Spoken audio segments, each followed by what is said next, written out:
E aí, pessoal, tudo bem? Então, hoje a gente vai fazer uma resenha de um filme atemporal, de um grande clássico, né? Eu manifestei várias vezes o meu amor por esse filme aqui, em vários vídeos.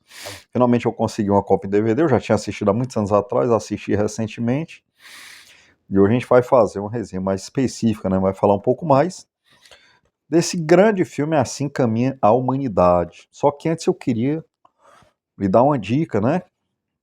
Chegando o fim de semana, em vez de você assistir aquela série que tá na milésima temporada, que você nem tá gostando tanto assim, que você tá assistindo só no automático mesmo, né? Só pra ver o que é que vai acontecer e tal. Por que que você não faz uma maratona num canal de resenha literária, né?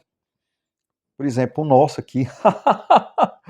Porque às vezes você fica perdendo tempo com uma coisa que você nem tá gostando, aquela série que você vê no automático. Faça uma maratona num canal legal, cara, como o nosso aqui, porque mesmo que você não venha a ler os livros que estão sendo resenhados, cada vídeo que você assiste, você expande a sua cultura a cada vídeo, né? Você sabe de que se trata, você coloca de repente aquele livro no radar para ler um dia, para ler qualquer dia, né?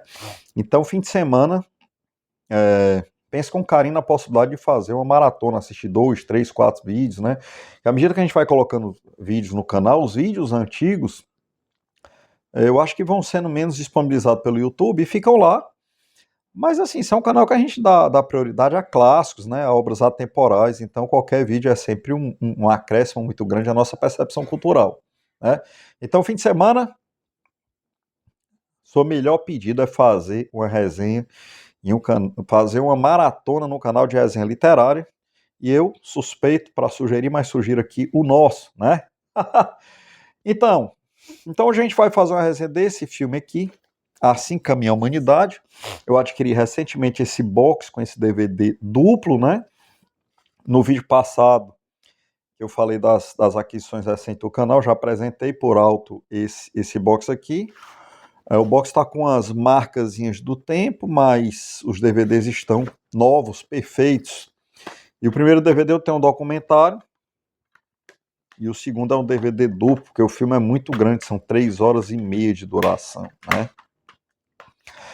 Então, primeira coisa sobre esse filme, tem um vídeo meu aí no canal, minha coleção de filmes clássicos, né? Então eu falava aí que eu queria, tinha uma lacuna muito grande nessa coleção e uma delas era esse filme aqui. Eu acabei comprando recentemente. Primeira coisa sobre esse filme é que o título é muito mal traduzido, né? Vários clássicos do cinema sofreram essa tradução absurda, né? E esse aqui é um deles, né? O nome original do filme é Giant, gigante, em português, numa referência clara ao estado do Texas, né, que é o principal cenário do filme. O estado do Texas é o maior estado do, dos Estados Unidos, o maior estado do país, e lá tem a fama de tudo ser grande, tudo no Texas é grande, tudo no Texas os espaços são amplos, faz parte da cultura, né, essa coisa dessas dimensões grandes do estado. Então, provavelmente, esse título se refere a isso. E foi traduzido com esse nome, Assim Caminha a Humanidade, que não tem nada a ver, né? Outros grandes clássicos do cinema sofreram também essas traduções assim absurdas, né? Por exemplo, o Bonequinho de Luxo, que é Breakfast at Tiffany's, né? Da obra do Truman Capote, foi traduzido com Bonequinho de Luxo, que é um absurdo. E esse filme aqui foi mais uma vítima. Então, Giant é um filme de 1956, com três grandes monstros sagrados de Hollywood: Elizabeth Taylor, James Dean e Rock Hudson, né? E de que se trata esse filme? O filme trata da história de uma família ao longo de algumas gerações, um período de transição da sociedade americana, né? Então o filme começa com o magnata texano, né, de criação de gado, né, um grande latifundiário, indo comprar um cavalo em Maryland. E lá ele conhece uma moça, né, a filha do dono da fazenda, que ele iria comprar o cavalo. Ele se apaixona, ele já volta casado. E essa moça é Elizabeth Taylor e o magnata é o Rock Hudson. Em Minas Gerais, sem dar spoiler, a história é essa, né? Quando ela volta para o Texas, o diretor mostra, ele usa o cenário para mostrar uma disparidade muito grande entre Maryland, né, tudo verdinho, arrumadinho, E ele mostra o Texas, a costa oeste, como se fosse uma coisa meio bárbara, né? Meio muito rudimentar, né? E logo que ela chega com o marido para conhecer o seu novo lar, inicia-se uma série de tensões entre ela e a cunhada, né, que tomava conta da propriedade, e entre ele e um funcionário chamado Jet Ring, interpretado pelo James Dean, que logo se apaixona por ela também, né? Cria-se aí uma tensão romântica. E esse período também é um período de mudança na economia, né, dos Estados Unidos, do Texas, né, os magnatas pecuaristas passam a se tornar magnatas do petróleo, né, o petróleo capaz de enriquecer o dono de terra absurdamente, de uma forma muito rápida, né.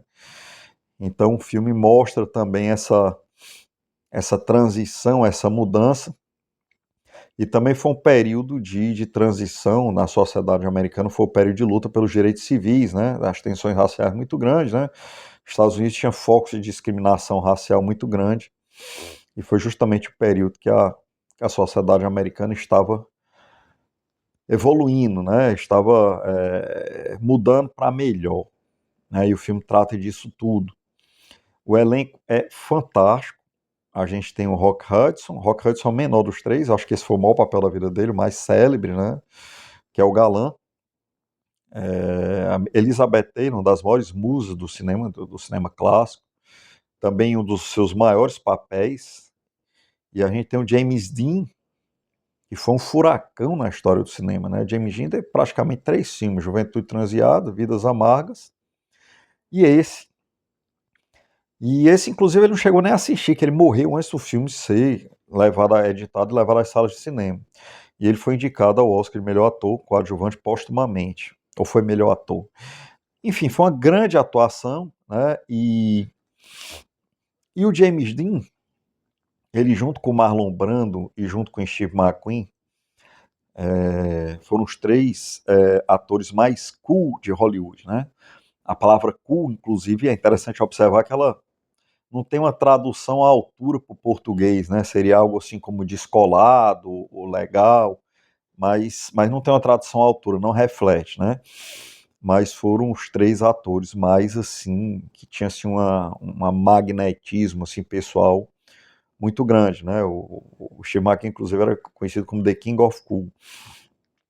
Então esse filme ele entrou para a história do cinema por ser um grande filme, tem uma belíssima fotografia, ganhou apenas um Oscar, mas foi de melhor direção, que não é um Oscar qualquer. Poderia ter ganho mais, né? Porque é um filme fantástico, com cenários maravilhosos, com histórias muito intensas, né? E é um filme que eu queria muito ter na minha coleção, e agora eu tenho, né? e, e assim, nem tudo são flores, né? Eu tenho algumas críticas a fazer a esse filme aqui. E antes de fazer algumas críticas, eu queria esclarecer um posicionamento aqui do nosso canal, né? O canal é uma coisa, eu como pessoa física sou outra. Então nosso canal aqui ele é completamente apartidário, né? Você jamais vai ver aqui a gente fazer apologia a nenhum tipo de partido político ou a nenhum político. Mas o canal não é apolítico. O canal é apartidário, mas não é apolítico, né? Quem se propõe a fazer uma resenha literária, ele não tem como ser apolítico. Porque a grande maioria das obras de arte, seja da literatura, do cinema, ou até mesmo dos quadrinhos, elas têm um viés político muito grande, né? Ou nas entrelinhas, ou subliminar. E às vezes esse viés político é o principal drive da história, é o próprio fio condutor da história toda. Então não tem como você fazer uma resenha, a não ser que ela seja muito superficial, sem analisar os aspectos políticos da obra. Então o nosso canal ele é apartidário, mas ele não é apolítico.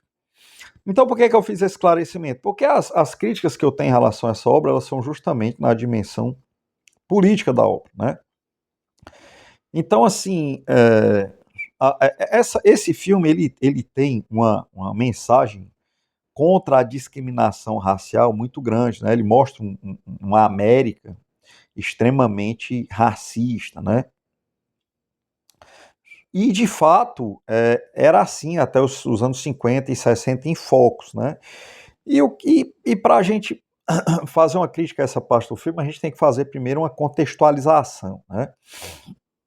Então, assim, no final do século XVIII, durante o século XIX e começo do século XX, foi a era das grandes revoluções, né?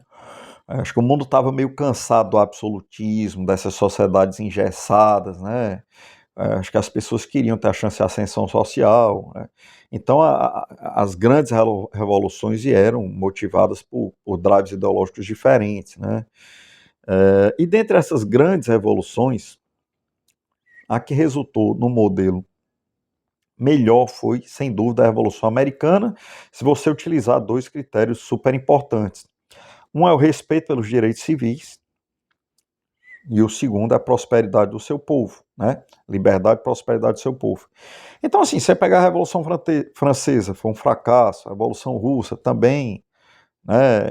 E por aí vai, vários outros regimes. Os Estados Unidos, eles restauraram aquele modelo de república greco-romana, né? E aos trancos e barrancos, né? Logicamente, eles não eram perfeitos, eles tiveram uma guerra civil terrível, né? Menos de 100 anos depois da Revolução, mas eles conseguiram construir uma sociedade que foi o mais longe que nós chegamos em termos de respeito aos direitos civis e prosperidade e liberdade do seu povo, né? Isso é um fato difícil de refutar, né? Então, assim, o filme, ele mostra uma América que tem uma mensagem subliminar que ele, inclusive, utiliza o cenário para isso, né? Ele mostra a costa leste, Maryland, quando ele vai comprar o cavalo, tudo verdinho, tudo bonito, tudo arrumadinho. E depois ele mostra o Texas como uma coisa semi-bárbara, né? Uma casa assim no meio do nada, o pessoal comendo cérebro de bezerro, e a mulher, inclusive, desmaiando. E aos poucos, através do domínio que a personagem da Elizabeth Taylor, a Leslie, vai exercendo sobre o seu marido, ele vai passando a mensagem subliminar que o caminho para a América é que os bárbaros do Oeste se deixem levar e ser orientados pelo povo mais evoluído da costa leste, né? E quem conhece os Estados Unidos sabe que existe uma rivalidade muito grande entre a costa oeste e a costa leste, em termos de valores, em termos de mil coisas. Então, o problema é que o pessoal da costa oeste pode não concordar com a forma como isso foi demonstrado no filme e nem concordar com essa mensagem subliminar, né? Em relação aos direitos civis, em relação à discriminação racial.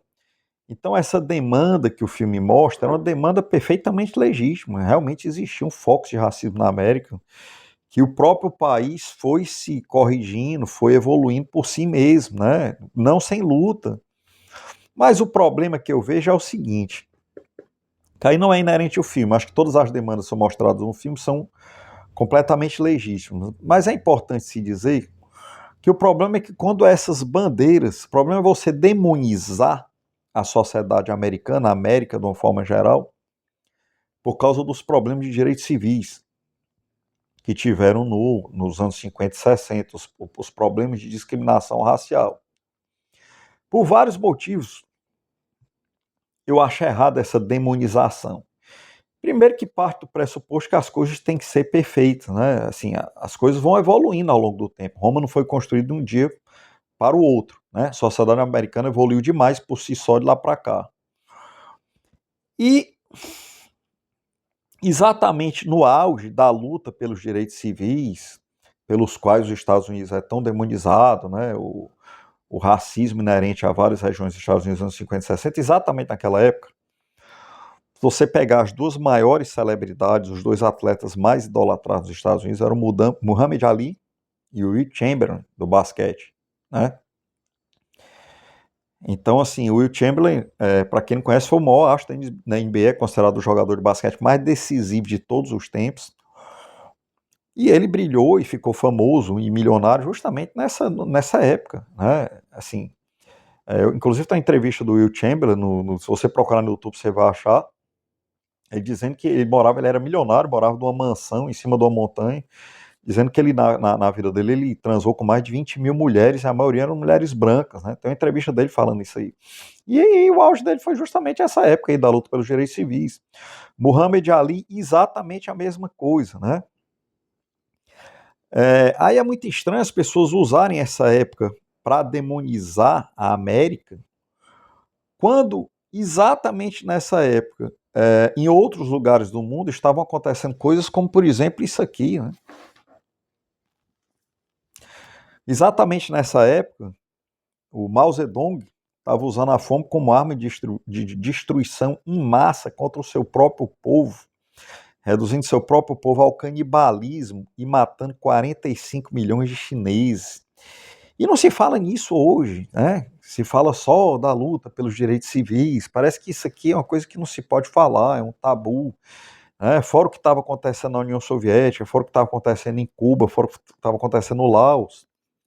Então a verdade é que os Estados Unidos dos anos 60, mesmo com as tensões raciais, mesmo com a luta pelos direitos civis, mesmo com o problema da discriminação racial em alguns focos, era uma Disneylândia comparado com o que estava acontecendo no resto do mundo. Né? Exatamente nessa época, aqui outro exemplo, essa gravadora aqui, Motown, né? Só de artistas negros, né? Brilhava nos anos 60. Né? Tudo bem que eles tinham dificuldade de gravar para outras gravadoras, mas eles tiveram o espaço deles, brilharam nos anos 60. Esse disco aqui, a maioria das músicas são dos anos 60 e anos 70. Por exemplo, né? Você tinha os Harlem Globetrotters, você tinha vários exemplos de ascensão social já naquela época. Então não era uma coisa... o problema existia? Existia sim, tinham focos de discriminação racial, a luta pelos direitos civis foi autêntica, com Martin Luther King, etc, etc, mas você não pode generalizar. Tem vários exemplos de ascensão social, tem vários exemplos de ícones culturais e esportivos da época que brilharam, mesmo sendo negros, né, ou hispânicos. E enquanto isso, o que estava acontecendo no resto do mundo era assim, aí sim, eram coisas assim absurdas, né? E isso não se fala. Então, assim, é importante pesar e medir, né? Embora o filme traga uma mensagem muito forte em relação à discriminação racial, né? O filme ficou célebre por causa disso também, apesar de ser um grande filme. A gente não pode usar essas bandeiras para demonizar a América. Isso é a minha humilde opinião. Né? A gente não tem como avaliar determinadas obras de arte sem deixando de lado o viés político. Mas, tendo dito isso, o filme é um filmaço, é um filme fantástico, né? Os cenários são fantásticos, a fotografia é fantástica, as atuações são fantásticas, o James Dean está espetacular, né? O Rock Hudson, ele ficou célebre também nos anos 80, né? De uma forma triste, né? Foi uma das primeiras celebridades a serem vitimadas pela AIDS, né? Quando a AIDS explodiu, acho que ele faleceu em 1985. Elizabeth Taylor faleceu em 2011, né? Ainda teve uma carreira prolífica, mas esse, sem dúvida, foi um dos maiores filmes dela, se não for o maior. Na minha opinião, foi o que eu mais gostei, né? E eu não poderia deixar de recomendar mais esse filme. Com certeza você deve encontrar no streaming. Aqui em casa eu mal assisto streaming, sinceramente. Ou eu tô lendo, ou eu tô vendo YouTube, ou eu tô vendo DVD, né? Então eu mal assisto streaming. Mas se você procurar, tem tanto streaming hoje que com certeza você vai achar esse filme aí. Eu acho que até no YouTube ele tá por R$ 7,90, viu?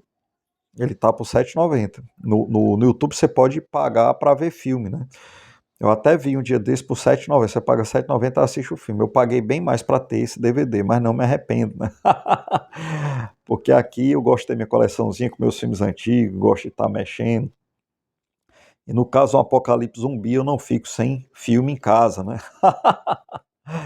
E é isso, pessoal. Vou colocando ponto final nessa resenha, né? A gente está terminando de ler alguns livros aí.